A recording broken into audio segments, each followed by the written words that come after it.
You know, picking out the next boat is a funny thing. It's easy to get swept up in the glossy brochures, sleek hull lines, and the dream of sailing off into the sunset. But if you've actually lived aboard, done overnight passages, and spent enough time fixing things in the rain with a headlamp, your priorities start to shift. It stops being about what looks cool at the dock and starts being about what keeps you safe, sane, and actually enjoying life out there. This list isn't based on fantasy. It's built from all the little moments that added up over the years. The gear I wish I had, the comforts I missed, the things that failed me when I needed them most, and the few that never let me down. This isn't about luxury. It's about living well and sailing smart. So today, I want to walk you through the 10 things I absolutely want in my next sailboat, based on hard-earned lessons and way too many hours fixing stuff that shouldn't have broken in the first place. One thing that's become crystal clear over the years is just how much a shallow draft opens up your world. I can't count how many times I've eyed a beautiful little creek or tucked away anchorage and had to back off because I was drawing too much. Being able to sneak into those spots,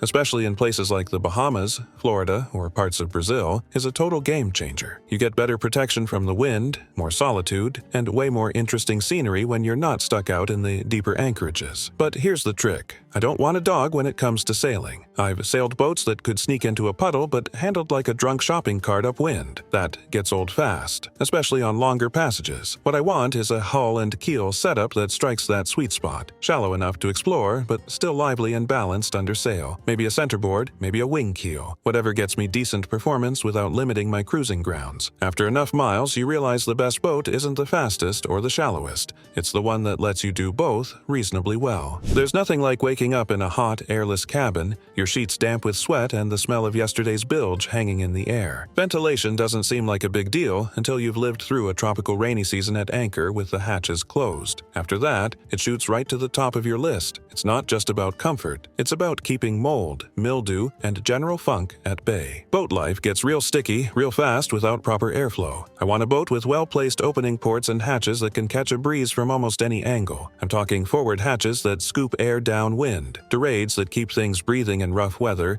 and even solar vents to keep the airflow moving when everything else is shut tight. Bonus points for companionways and cockpit dodgers that can stay open in a squall without flooding the interior. It's such a simple thing, just air, but it makes all the difference between a cabin that feels like a home and one that feels like a locker. On my next boat, proper ventilation isn't optional. It's as essential as sails or an anchor. Look, I've done the cockpit shower routine, a sun shower bag hooked up on the backstay, cold water and goosebumps, hoping the neighbors aren't watching. I've also done the inside rinse with a handheld sprayer over the head. It works for a while, but after months or years living aboard, it's one of those things that starts to wear on you. There's just something about having a real shower, one where you can stand up, close a door, and not soak your entire head compartment. That makes you feel human again. I'm not talking about spa luxury here. I just want a simple, functional setup with decent pressure and hot water when I need it. A separate shower stall or even just a curtain to keep everything else dry would be a massive upgrade. Bonus if it drains well and doesn't leave you standing in a puddle. After a salty passage or a sweaty day fixing the engine, being able to rinse off properly isn't a luxury, it's sanity. A real shower setup is one of those little comforts that makes the whole lifestyle more sustainable, especially when you're far from marinas or trying to live off-grid. If you've ever tried to rebuild a water pump on a saloon table,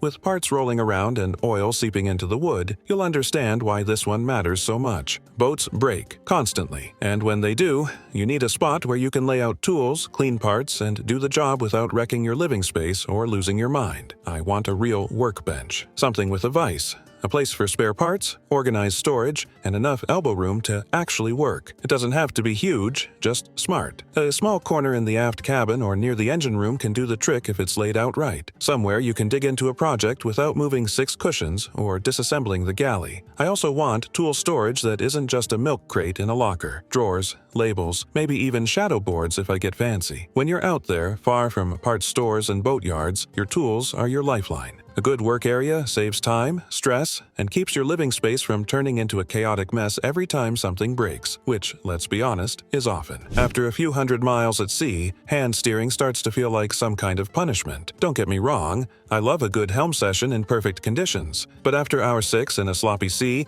or during a night watch when your eyes just want to close, you start dreaming about letting the boat steer itself. And while electric autopilots are great, they depend on power, and power systems fail. That's why a solid mechanical Windvane is something I won't go without on my next boat. Windvanes are quiet, dependable, and don't care how many amps you've got left in the battery bank. They're like the strong, silent crew member who never complains and never sleeps. When they're dialed in right, they'll steer better than you ever could, tirelessly, hour after hour, adjusting with every puff of wind. I've seen them handle long ocean passages with grace, even when the seas got rough. Sure, they take some fine-tuning and a bit of learning, but once you've got it working, you'll wonder how you ever lived without it. It's not just convenience, it's freedom. With a Windvane, you're not tied to the helm or to your power system. You're free to rest, cook, or just stare at the horizon without fighting the wheel. There's a moment, out in the middle of nowhere, when you open the fridge and pull out a cold drink or some fresh vegetables, and it feels like magic. A proper fridge and freezer turns your boat from a survival capsule into a home. I've lived with tiny coolers, warm beers, and melted ice packs,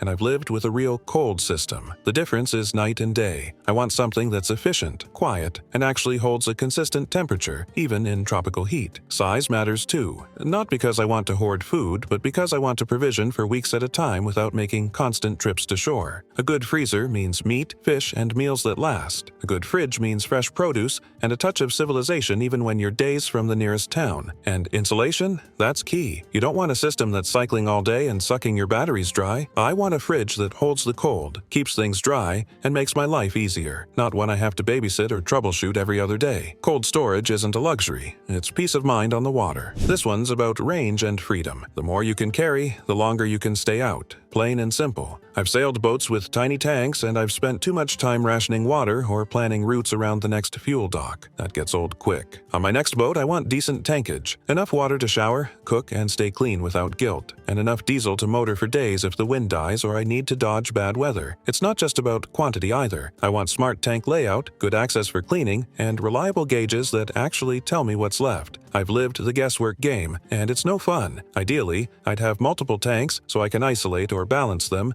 and built-in filtration for water to keep things safe and simple. Fuel is the same story. Enough capacity to cross a calm patch or motor into a stubborn headwind without sweating it. I'm not looking to haul around hundreds of gallons, but I want enough to feel self-sufficient. When you've got proper tankage, you stop sailing defensively, you go where you want, when you want, and that kind of freedom is priceless. On land, sleep is just sleep. On a boat, especially at sea, sleep is survival. It's what keeps you sharp, calm, and safe when things go sideways. I've tried sleeping on settees with lee cloths and narrow quarter berths that felt more like coffins. It works, but it's miserable. What I want is a real comfortable sea berth, one that's snug enough to keep me in place when the boat's bouncing around, but not so tight I feel trapped. It should be quiet, well ventilated, and close enough to the cockpit that I can pop up fast if something changes. Ideally, it's got good padding, a proper lee cloth, and a place to stash my gear nearby, not across the boat. On longer passages, it becomes your sanctuary, a place where you can get real rest, not just cat naps and wishful thinking, and comfort matters. If I sleep poorly, everything else suffers: judgment, reaction time, even mood. A good sea berth helps me stay sharp and happy on passage, and that makes all the difference. It's not just a place to lie down, it's your recharge station in a moving world. I'll never compromise on that again. The cockpit is where you live underway. It's your workspace, your living room, and sometimes your dining room too. It needs to be more than just functional, it has to be safe. I've sailed boats with wide, shallow cockpits where you slide around like a hockey puck, and I've sailed boats with deep, secure ones that let you hunker down and ride out rough weather with confidence. Guess which one I preferred? I want a cockpit that feels like a safe nest when the seas get nasty. High coamings, solid handholds, and seating that actually supports your back during long watches. Bonus points for good drainage, well-placed winches, and a dodger that actually keeps spray out without killing visibility. Comfort matters too, because when you're underway for hours or days, a good cockpit makes life bearable. I want somewhere to sit without twisting my spine, a place to brace my feet, and maybe even a comfy corner for napping at anchor. It's not about luxury, it's about being able to do the work and enjoy the ride. A well-designed cockpit makes a boat feel like home, even when the world around you is pitching and rolling. Anchoring isn't just about convenience, it's about safety, sleep, and sanity. I've dragged anchor at 2 in the morning with squalls blowing through, and let me tell you, once is enough. You don't want to be out on the bow in your underwear, in the rain, re-anchoring in a storm. That's why, on my next boat, I want a ground tackle setup I can trust. No compromises. I'm talking about an oversized anchor, plenty of chain, and a windlass that doesn't groan under pressure. I want gear that holds in mud, sand, grass, whatever I drop it into, and doesn't let go when the wind pipes up. Redundancy is important too. A reliable second anchor, good snubbers, chafe protection, and gear that can handle big loads without bending, rusting, or failing at the worst time. This is one area where going big is smart. I'd rather overspend and overbuild here than risk dragging into a reef or someone else's boat. Solid anchoring gear means you sleep better, explore more freely, and ride out storms without panicking every time the wind shifts. It's peace of mind, and for a sailor, that's worth its weight in chain. So there it is, 10 things I absolutely want on my next sailboat. Each one earned the hard way through long miles, broken gear, restless nights, and more than a few salty curses. None of these are about showing off or chasing luxury. They're about living better out there, being safer, more self-reliant, and actually enjoying the life we're all out chasing. Every sailor's list will be a little different, shaped by where they've been, what they've learned, and how they like to cruise. But for me, these 10 have become non-negotiables. They're the difference between just getting by and actually thriving at sea, whether you're bobbing at anchor in some quiet bay, crossing oceans, or just weekending with friends. If you're dreaming about your next boat, or maybe just fine-tuning the one you've got, I hope this gave you a few ideas, or at least a few nods of recognition, because at the end of the day, we're all out here trying to make our floating homes a little more seaworthy, a little more comfortable, and a lot more ready for the next adventure. Until next time, fair winds, and may your anchor always hold.